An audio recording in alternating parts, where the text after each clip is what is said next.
स्वागत है आप सभी का हमारे YouTube चैनल में। आज हम जेसीईआरटी क्लास 8 आधुनिक भारत इतिहास के अध्याय 1 आधुनिक काल में भारत का इतिहास के प्रश्नों को सॉल्व करेंगे।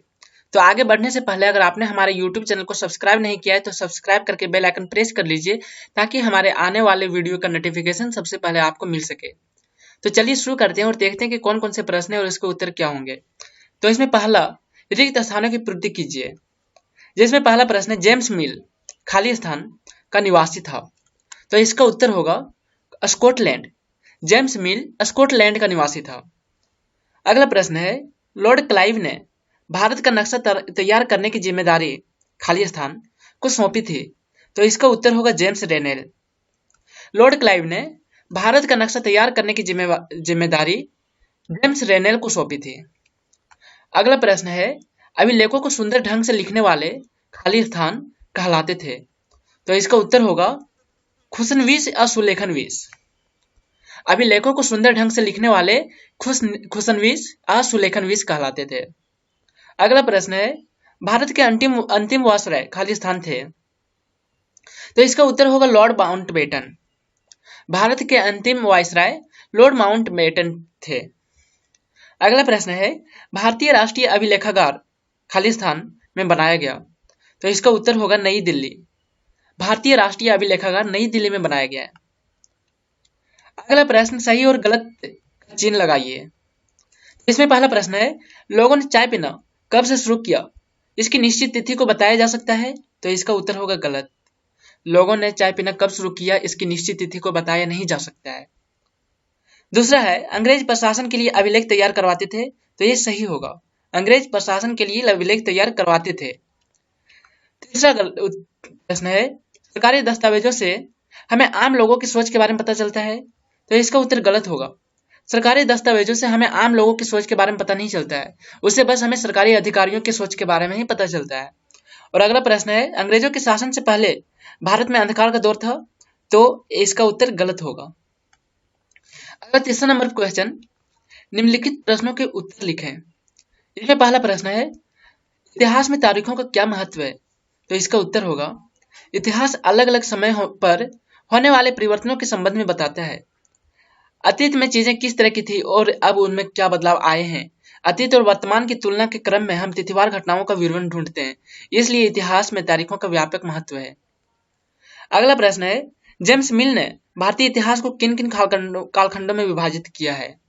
तो इसका उत्तर होगा, जेम्स मिल ने भारतीय इतिहास को 3 अवधियों में विभाजित किया है, हिंदू, मुस्लिम और ब्रिटिश।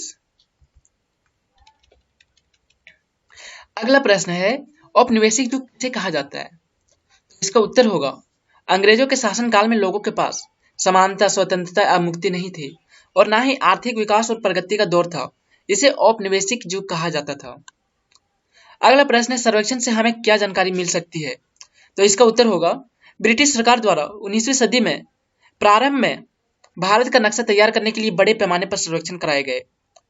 सर्वेक्षण के माध्यम से धरती की प्रकृति, मिट्टी की गुणवत्ता, पेड़ पौधों, जीव जंतुओं, फसलों, स्थानीय इतिहास, लोगों की संख्या, जाति, व्यवसाय एवं वन आदि के बारे में जानकारी प्राप्त की जा सकती है।